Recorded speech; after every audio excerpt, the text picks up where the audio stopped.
I'm Mark Seifter. And I'm Linda Zeiss Palmer. And this is Arcane Mark.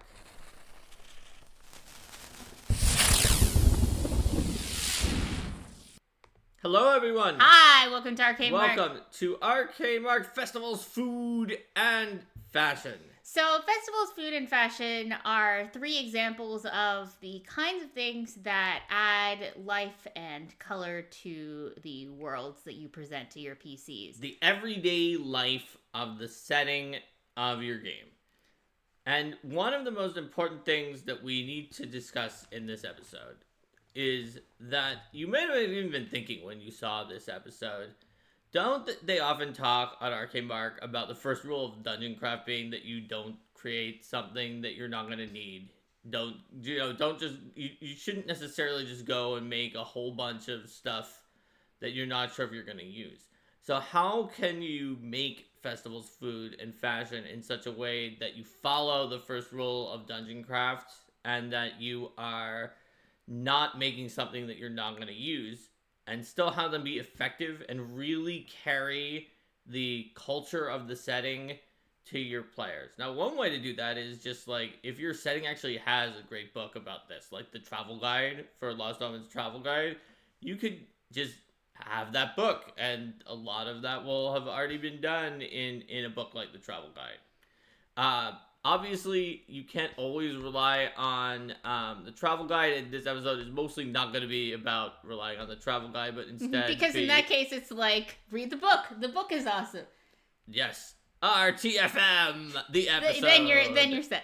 But this is assuming that you are you're designing your own area and you need that kind of information. Absolutely. So when it comes to festivals, festivals generally are going to recur on a calendar or be celebrating a specific event. So if you have a campaign that's where you are in, relatively the same area for a year's time, then the PCs are going to go through a full cycle of annual festivals. And so it's, it doesn't break the 0th rule to design those, or the first rule rather, to design those out, because you're gonna have a chance to showcase them throughout. Yes, but if you're not about to do a year in one session because it's like a kingdom phase or something like that, there is still something you can do.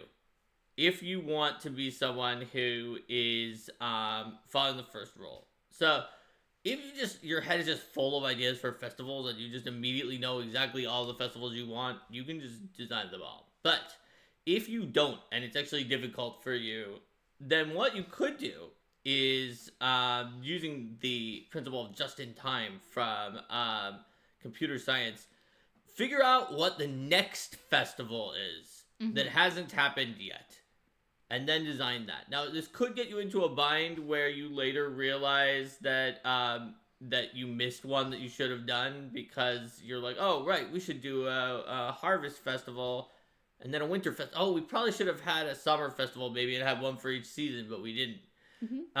So you could run into issues with that, or you could just decide, they just didn't think that the summer season needed to have a festival. It was too hot outside or something like that. For doing that year, or they do one every other year, some other reason. If you always know what the next festival is, then that is sufficient, such that unless the PCs literally ask, yeah, but what about the festival after that one? Then you should be mostly okay. And so that's one way to do it, so that you don't have to design all of the festivals. Or you could figure out what, like, the 2 or 3, like, biggest festivals are that everyone's always talking about because they're so major, and what the next festival is, whatever it is. Because then you know what the biggest ones are, and then if people in the particular town that the PCs are in, aren't, or the Brohit has a great point in the chat, maybe half of them happen in the background. Yeah, could have just happened. Because it wasn't like one of the biggest ones, and the PCs were like in a dungeon that day or whatever. It was while the PCs were out doing something else. So when thinking about what the components of the festivals are, there's some pretty common threads for what people celebrate in festivals. There's human experience. There's religious holidays. There's holidays that commemorate important figures or events. There's holidays that are tied to certain certain seasonal things like a harvest festival or like a solstice festival or And things those like are that. often combined. Yes.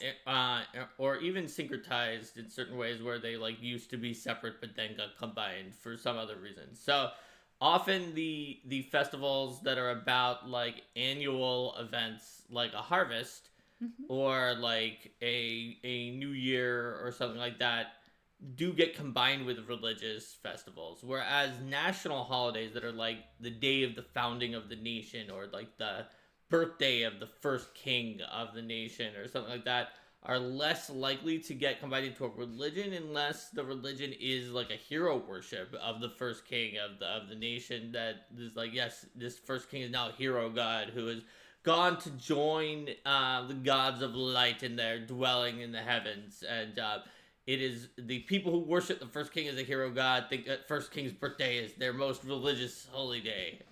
And then thinking about real world holidays, we do also have the category of things like Valentine's Day and Father's Day and Mother's Day and other ones like that that are more like. So Valentine's Day theoretically Yeah. started because of a religious figure, but those are all more corporate holidays that like just. I guess the equivalent in a fantasy setting is merchants get together and decide, would it be great if everybody bought lots of stuff from us on this day? I feel like in a medieval setting that those were less commonly held due to the fact that you would need like the approval of like festivals were often something that like the lord or like the feudal system like created to release tension and just keep people's spirits up, and so merchants would have a hard time pitching like an extra day off. Yeah, but it's people aren't necessarily playing in a medieval setting. That's true. So I figure if you're playing Starfinder, for example, then there's so many corporations in Starfinder that like. And hey, Abadar Corps is religious, so yeah, there you go. Those cash grab holidays are religious holidays to Abadar Corps. Abadar Corps is like, yes, Father's Day is great because we sell cyber ties on Cyber Moon Day on Father's Day, and everything is better if you make a profit. So yeah, no, that's absolutely true though, and it could be true in your pseudo-medieval setting because not everything is a kingdom either. And it's possible if you have like a republic or something like that the merchants could bribe the representatives to vote for a day. You may have a day that's based on the merchants, or a day that's based on like a particular like object or product, or celebrating like the chief export of the area. Or something like that. That's Cyber Moon Day is Shan's favorite holiday. There you go. There you go. So is Moon Day actually Monday in Golarion? I never remember which ones they are. I know there's the Toil Day is I feel Tuesday, like maybe it is, but now I'm second guessing myself. Yeah. Anyway, yes, says Rico. That's what I thought. Okay, awesome. So, so those are some of the those are some of the general themes that you can think about for holidays. And you could have something that's like so fantasy that it would never exist in our world, like the holiday when the migrating flying whales pass by, which only happens once every 17 months. So therefore, it's every 17 months, and it's not the same time each year. And you can also have festivals that aren't like a one-day thing, but are like, this festival is like, this is a fair that we have that comes to town for a while, or a circus or things like that, and it's a celebratory time. The holiday when the Fey realm and our realm sort of like align, and therefore like a bunch of fairies come through, which happens exactly every 243 days, and so therefore is on a different timing each year. Like you could have all sorts of weird magical based festivals as well. You don't have to have festivals that seem like they would be ones that exist in the real world. So then when you're thinking about your festival, going beyond just like this is a day for this festival, think about like what kinds of traditions festivals are associated with. Traditions, what kind of traditions are there, what is the goal of the festival? You have festivals that on one side of the spectrum are like this is a joyous festival of celebration and everyone's happy, and then you have ones that are more about like remembrance or commemoration that can be more somber, and then everywhere in between. So there's sort of the what's the atmosphere of the festival. There's, what are the specific things that are there things that are communally done during that festival that people all come together to do something? Are there things that are traditions that households generally do and some of them might do in different ways? Are there, to tie to some of the other ideas, is there traditional food that is eaten? Is there traditional clothing that is worn? Are there performances that happen?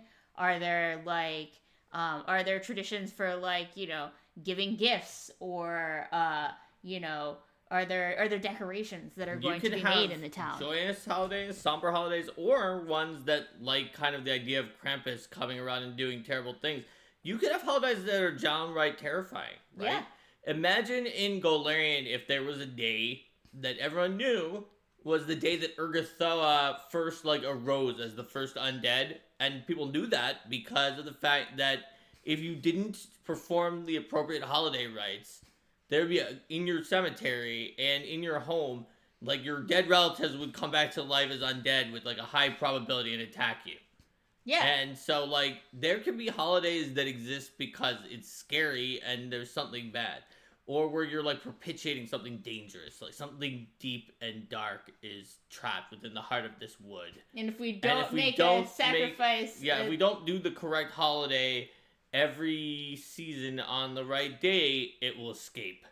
Yeah, and those kinds of holidays, those kinds of holidays can definitely easily lead to adventure hooks if it's did someone mess with the performance of that tradition, and there's threatening to, and then if you don't do that thing, then there's going to be some kind of disruption that the PCs need to deal with, or that kind of thing. And or they need to deal with the disruption so people can't do their thing. That's similar to a harvest festival. There could be a holiday that celebrates the local trade good whenever it is obtained. Something where you're I don't know, one game Linda was running recently, there was a peach festival or something like that was normally had at a place that had peach orchards when the peaches were in. And so, or that they had a fire festival in a place where a fire spirit was common, where you would burn something that you wanted to, move past from the previous year. So you can definitely have something that celebrates a local specialty that is partially a way to get outsiders from the community to come to the community and purchase the local specialty. That's something that's more likely in a medieval setting economically than one where the merchants just convince everyone across the nation to celebrate one particular holiday so they can all be selling things, because that case the local lord or ruler is getting what they want, which is their area is getting an influx of people to try out whatever makes them special or cool, and it's a good way to economically boost them and also make the holidays a little different. Yeah, so there's a wide variety of options that you can have for these, and then also, since you're the GM for it, considering how are the PCs going to be engaging with these traditions? Are they things that are familiar to the PCs, or are they because they're part of that community and they've honored this festival for many years, or is this they're coming to a place and they haven't seen this festival before and they're figuring it out? Is it a sort of a fun diversion, or is there something that's going wrong that they're trying to fix? And a lot of festivals have traditional games as well, so you can have festivals that there might be a festival that has contests which have prizes that the PCs can win, and then those can be an opportunity for PCs to do some skill challenges and see how well that they do.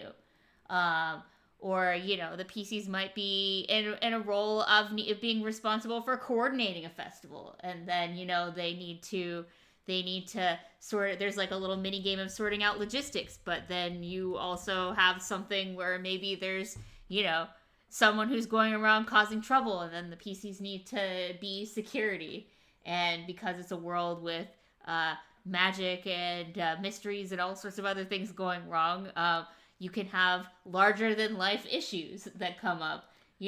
Like maybe in that other one, folks, somebody didn't do the rites correctly, and so there's undead that are attacking, or there's people mentioned some real world holidays too, like the Hungry Ghost Festival that kind of are in that vein. And Rohit said that Easter has its own sort of undertones, and that's for sure. I remember at one point when I was younger, someone who was coming to like give Easter things and was like had a bag of Easter eggs or something like that, and was like, ho ho ho, Merry Crucifixion, and then brought those things out, and I was like, I guess that is what Easter is about. So, but it was just a weird thing to say. It was very strange. Yes, it was very strange.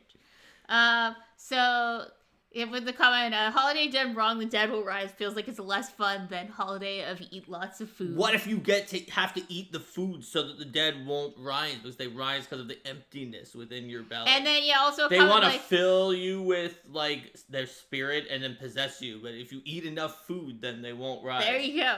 Always says the comment. It's always interesting to hear about holidays from other cultural traditions. In your tradition, it makes sense. If you're not from that tradition, it could be confusing or terrifying. Yeah, absolutely. Like, I mean, festivals that you celebrate from the time that you're a little kid, you're just like, oh yeah, of course we do this. And then like people who don't have that tradition can be like, you what now? Like, why? Where did that come from? And it can be interesting to think about, like, where did some of these things come from?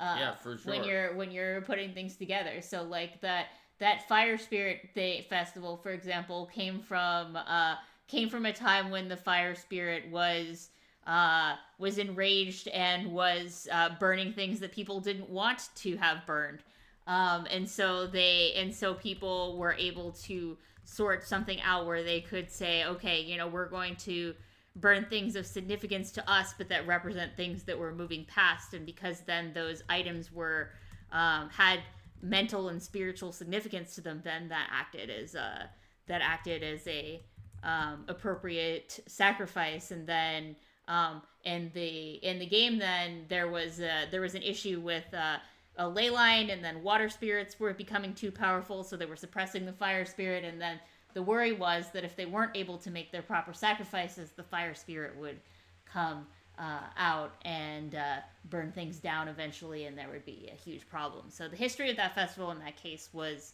very relevant to the way that the PCs ultimately wound up solving the issue. And Kojo points out that other holidays from other cultural traditions always seem so weird, whereas if it's your tradition, you're just like, and you were talking about that before. That's what I was just saying. I was saying, I'm going to say that, like, this gives you leeway to, in a fantasy setting, just make something really weird, because to the people in that setting, that is probably going to seem normal. Yeah.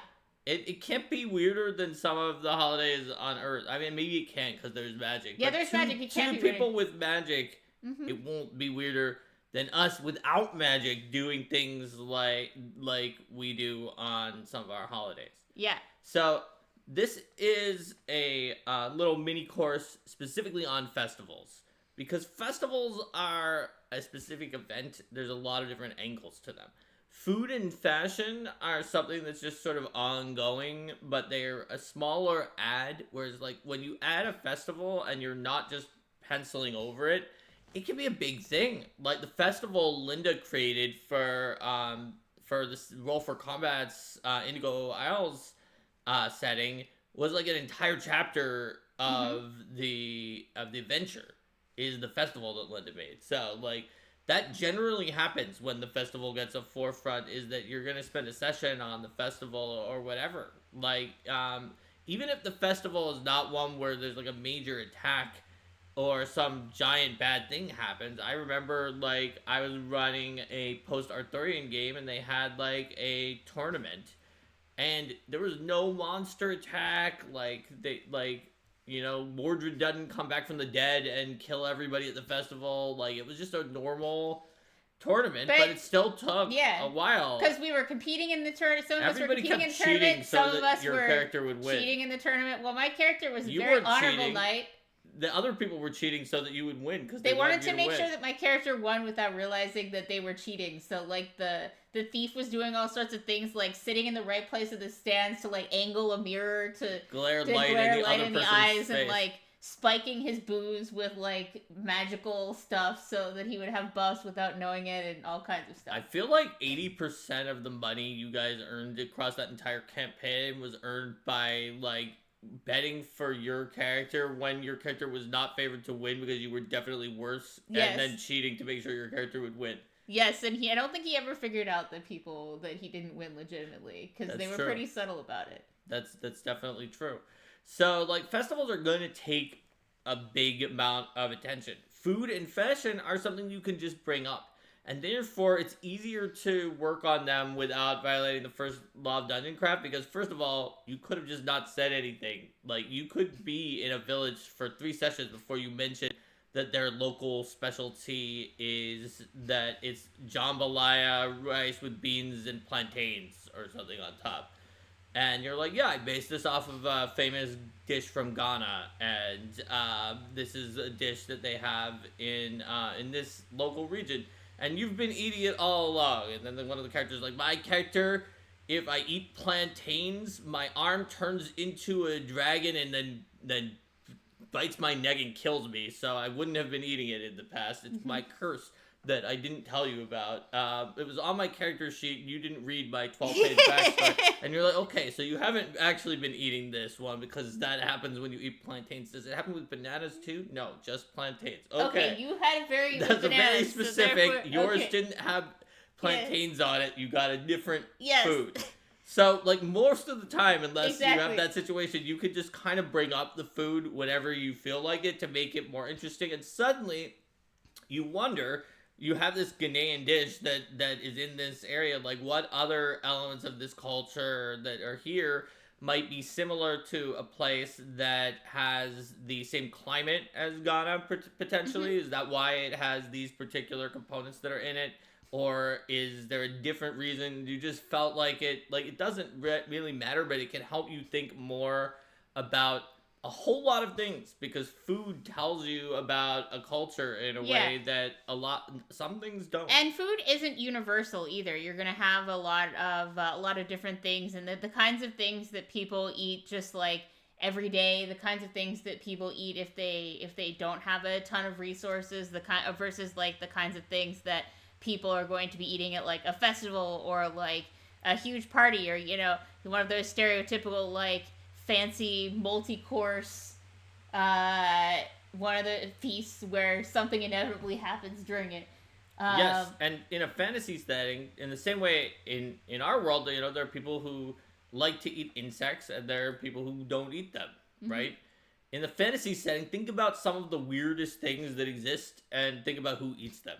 So, for instance, like, certain slimes and oozes are, like, made of such acid that they would just melt your flesh. But if you think of the ones that aren't, that kind of just kill you by bludgeoning you, somebody probably might find a way to prepare those slimes to make a gelatin dish or something like that, right? Yeah. And so there might be people who eat those slimes. And therefore, other cultures might be like, what? You eat slimes? In the same way that people like, you eat snails or you eat insects or you eat frogs? One thing to think about with food, though, is sort of the line of, like, what is acceptable to eat as well.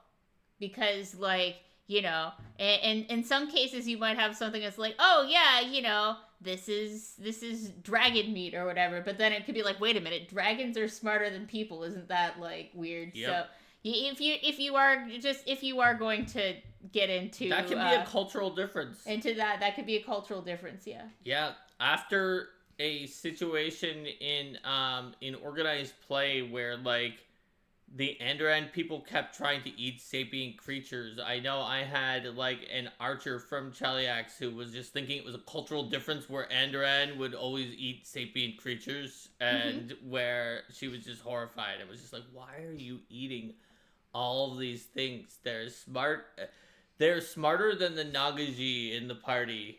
Yes. Yes, sure, a lot of the ones you ate had like 6, 7, or 8 in, but our Nangaji friend has 5. Yes. So, like, what's going on? Why did they do things like this in Andorad? And so, like, that became an entire meme for that character after meeting a few different Andorad people who just, not even just, like, that the adventurers said that they were eating sapient creatures, which does sometimes happen in the festivals, but they would just, like, oh, you know, we killed this reef claw. Let's cook it up like lobster. And my archer was like, but it's intelligent. And they were like, yeah, that makes it tastier. So that is one other consideration with food in a fantasy setting that you don't have in the real world. Yeah, definitely. But you can definitely take inspiration from a lot of real world recipes. I mean, you sort of have it in the real world in the sense that, like, animals are not as unintelligent as some people think they are, but, like, when it comes to the fantasy world, some of those creatures are smart, or just, like, smarter than humans. Yeah. Like, there's no distinction other than just, like, we just want to eat them that you can make. Yeah. So where was I going with that? About recipes? Oh, yeah. So you can definitely take inspiration from, like Mark was mentioning before, from real world recipes, finding particular, picking a locality and making recipes that are based off of those, because that is a type of climate pattern that can exist in the real world. Although the real world, you want to consider, modern, if you're doing like an older style setting, there's a lot of things that we might consider to be like, oh yeah, Italian food, that's got a lot of tomatoes in it, right? And it's like, well, but 500 years ago, there weren't tomatoes. So, like, some things that happen because of global trade. That's true. But unless you're literally running it in Italy, you can still have a place that, like, is like Italy and has tomatoes. Oh, yeah, no, you totally can. But I'm saying that, like, you're not necessarily going to have things that are quite as, like, ingredients from all over. Yes. But it might be these things grow together in our area. It depends on how much you want to get into it. And when it comes to recipes and food, another thing you can do if you're very adventurous is, if it's based on a real world dish, you can make the real world dish that it's based on and bring it to the session. And you're like, not only have you been eating this Ghanaian dish or whatever, but I've made it, and here it is. And then the player says, my character turned into a dragon that bites their neck and they die, but I'm just allergic to plantains in real life, and that's why I based my character off of. And then okay, yes, obviously. Okay, don't eat it then. Obviously, before bringing food to the session, you make sure, like, nobody has any, like, serious allergies, and you serve alternatives if somebody is allergic, but for eating it, but they're fine with being in the room with it, etc., etc. Yes, troll mark. Here we go. But yeah. But you still can, and it's cool. And that's why I like, Travel Guide and some of the other Lost Omens have recipes in some of the sidebars that you can make for your group, so you can feel like you're in that place, because food really gives you a lot of the local flavor, literally and figuratively. It's true. And when it comes to fashion, there's a few considerations here that are one of the most common considerations for PCs is maybe not necessarily exactly fashion, but is about clothing, in terms of how do people feel about them walking around with their weapons and armor and battle gear and all their adventurous stuff? Yes, that's definitely orthogonal to fashion, and is mostly that most people are not going to be comfortable about it unless they're in, like, a dangerous frontier area where everybody's doing that. But when it comes to fashion, even more so than food, this is something that you could probably can and have just sort of penciled over, so your first rule of Dungeon Craft is safe, because you definitely, maybe you do, I don't know, but most GMs I've seen definitely do not in detail describe, like, the fashionable makeup of every outfit of every NPC that the PCs come across, including when they're in the streets, and there's, like, it's like you see dozens of people walking through the streets. There's 34. The first woman that's walking past is in a purple dress that has lace that's embroidered with a pattern that is made to look out like grapevines, but you can tell from the décolletage that there was there's a major emphasis here on the harvest.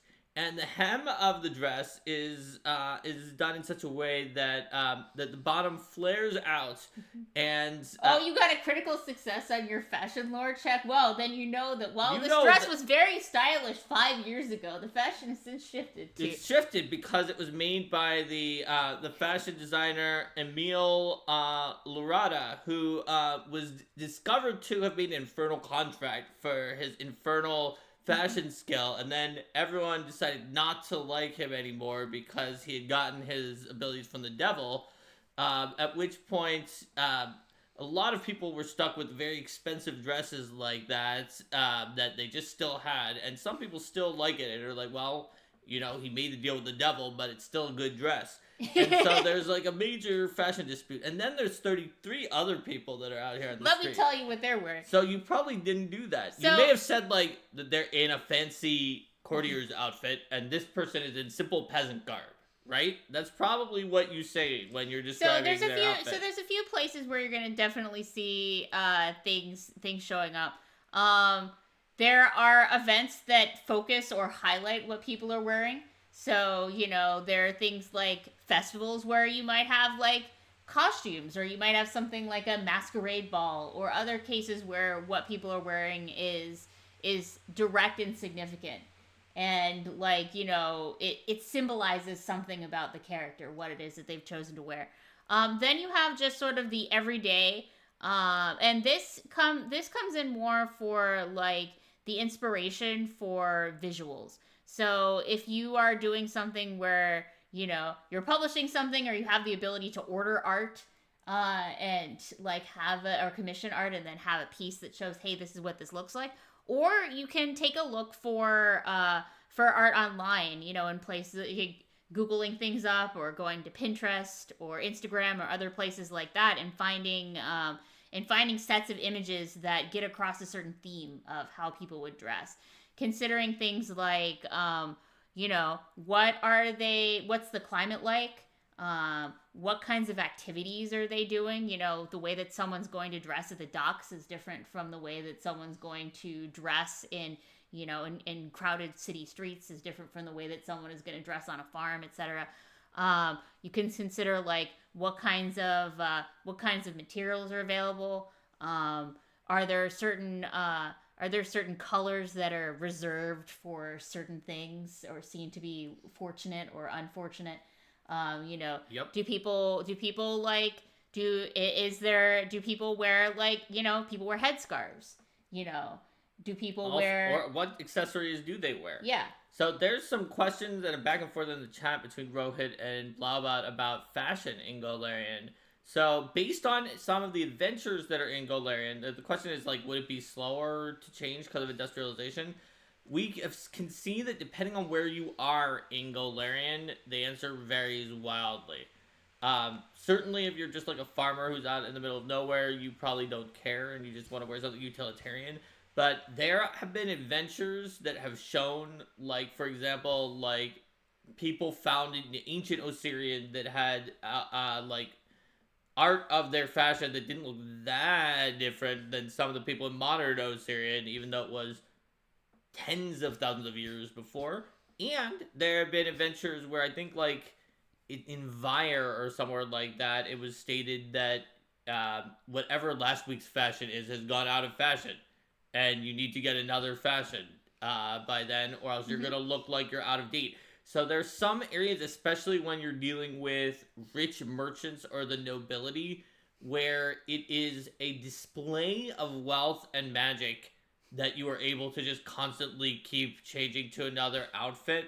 And so they on purpose outrageously quickly change the fashion to keep people who are like not actually quite rich enough, but are just kind of trying to blend in and get up there, out of the halls of But power. there's also, you know, the fact that just like in the real world, it's natural to have fashion be cyclical, and things that, you know, things that were in fashion 50 years ago and fell out of fashion, then suddenly they're back in fashion. Yeah, that can happen too.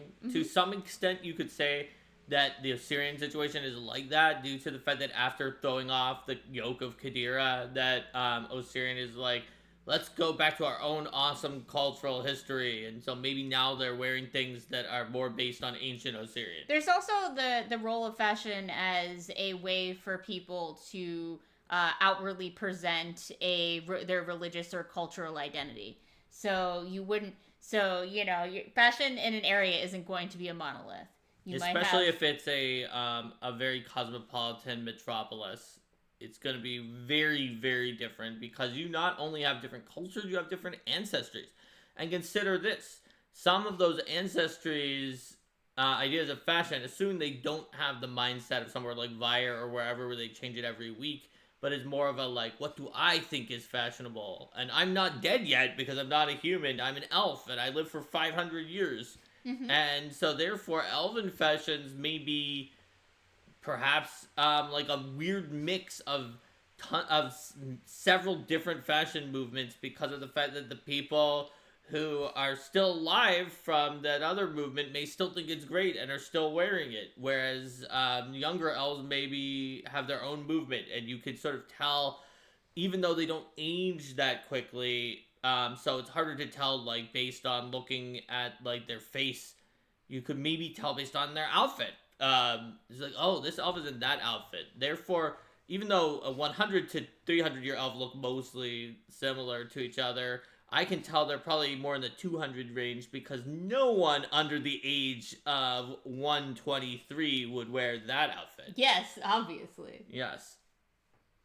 Absolutely. So I think that these are ways that you can add additional detail to your world. And, just like Mark was doing with the example, like, you wouldn't describe, like, let's sit down and describe what all 32 people who are in this random crowd are wearing, but giving some details maybe about... if you play with fashion designers and fashion models, and that's, like, your entire thing, is that you describe it, and then, someone else in your group, after you describe that dress, the person's just like, oh, honey, or something like that, and you're just gonna, like... Yeah. And then go up to the people and try to help fix them their with fashion okay, and something like that. Yeah.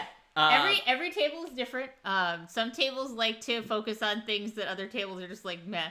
But for a typical group, it's more fashion is more of like a spice that you can throw in, and a way to help people imagine. Oddly, spices are not a spice that you can throw in the same way. A way to help people imagine what a place looks like. I think that there's having representative art is a very powerful tool for helping people get into the mindset of thinking what is it like to walk in those streets if I know what those streets look like. It can be very effective, but it's very expensive for you as the GM to commission.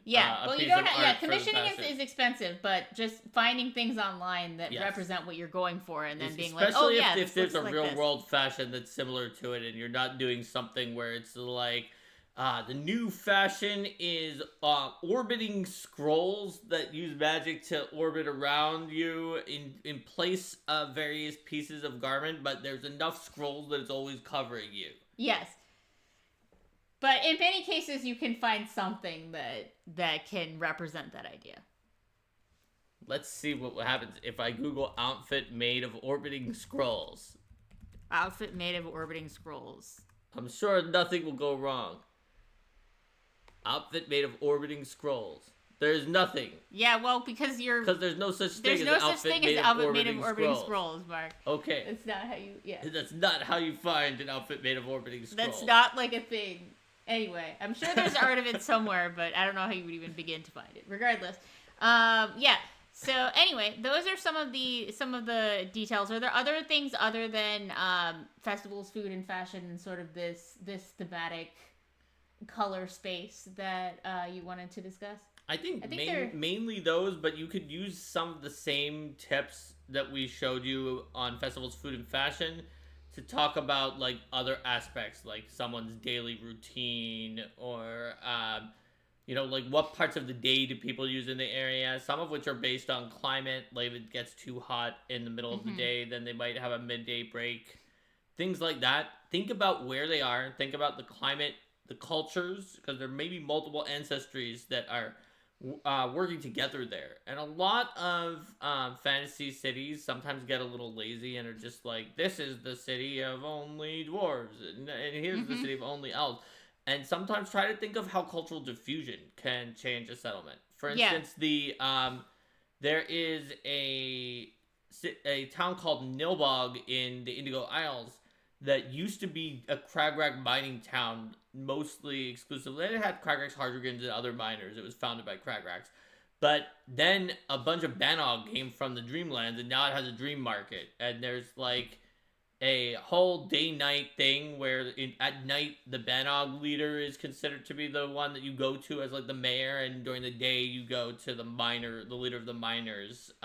And so you can think about the political structure, the daily routine, and what life is like using all the tips we gave you for festival food and fashion. Yeah, and if there are things about the environment that make it different from a climate or circumstance where anyone would be living in the real world, then that gives you something too. Like for like I'm thinking about like, you know, the underground dwarven settlements that are deep underground, and they're able to provide, because of magic and other things, you know, they're able to provide food for themselves and like flourish and do all these things. Not because Linda wrote the first deeply underground dwarven settlement in Pathfinder 2nd Edition. Well, I mean, there's a reason this comes to my mind. Yeah, but it's like, okay, yeah, you know, there's some practicalities of like fresh air and food and thing. What if there's like an army of undead right next door? Yeah, well, that's an oddly specific example. Yes. So, like, how do people deal with these kinds of challenges that they wouldn't have in the real world? Or like, you think about, like, I'm thinking about reading the sections on Geb in Impossible Lands, and just being like, you know, what is it like in a society where a lot of people are nocturnal and that kind of thing. So thinking about those ramifications and cool ways to show them off. It's if you have a lot of Hardragons in your setting, then there are always ramifications. But yeah, probably more context too. Yeah. Anyway, I think that's yeah. What are the fashion choices of the undead? Is a question. Like exactly. I think that was mentioned in the article on Geb. Is that it depends on the undead. Some of them are very fashion conscious. Although they may be wearing fashions from when they were alive, because of the fact that as an undead, it can sometimes be harder to grow and change themselves. And so, like, whatever was the latest fashion when they were alive on some of them just eschew, at this point, any amount of caring about fashion. Because they're like, we've seen so many trends come and go, like whatever. Like, whatever, I'm a skeleton, I don't need to wear clothes. Mm-hmm.